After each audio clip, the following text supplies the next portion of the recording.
Right, so going around the unit here, you'll see that the outriggers are already preset in the out position.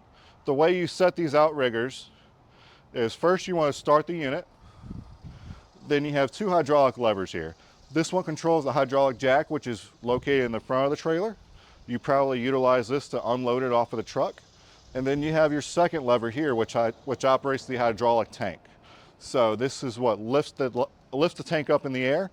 That way you can get in the usable position. That way you can stick whatever waste container you want under that bag house there. So when you're setting it up, you want, like I said, start the engine. You want to pull this lever out, and then what you'll see is this hydraulic jack is going to go down. So you're going to drop the nose of the trailer down.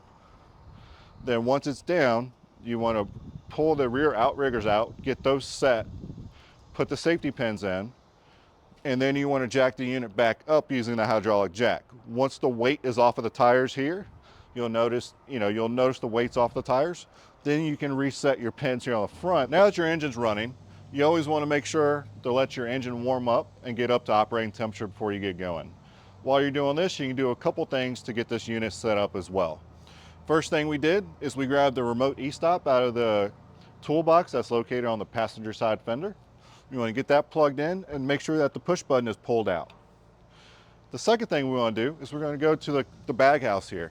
While it's in the stowed position, it makes it really accessible, so you always want to hook up your vacuum hose connection here, get that secured before you lift the hopper in the air. Next, we're going to lift the bag house up in the air.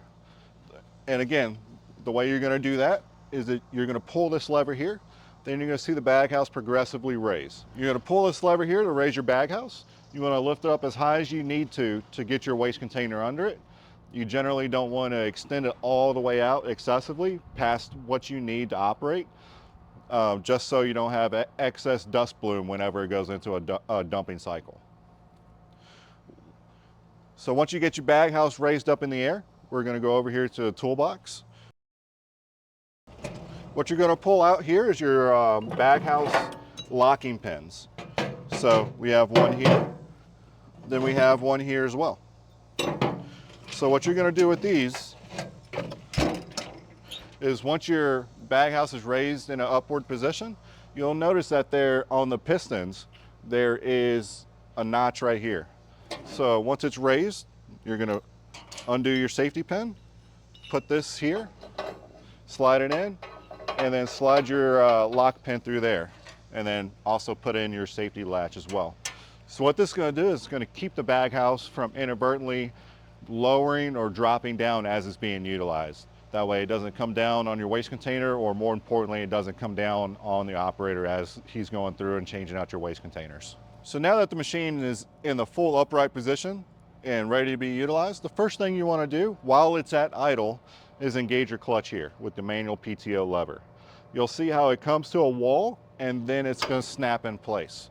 You always want to engage or disengage your clutch at idle. Never do it at high RPM or you'll destroy the clutch internally and you'll have significant downtime and have to replace the clutch disc in there. Your clutch is engaged. Next thing you want to do is turn on your toggle switches here that turn on your functions.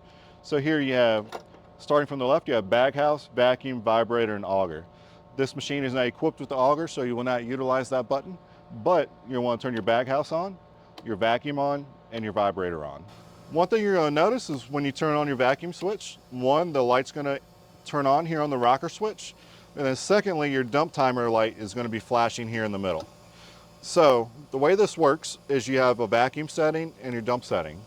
You adjust how long you want to vacuum using your left dial, which is indicator is measured in minutes.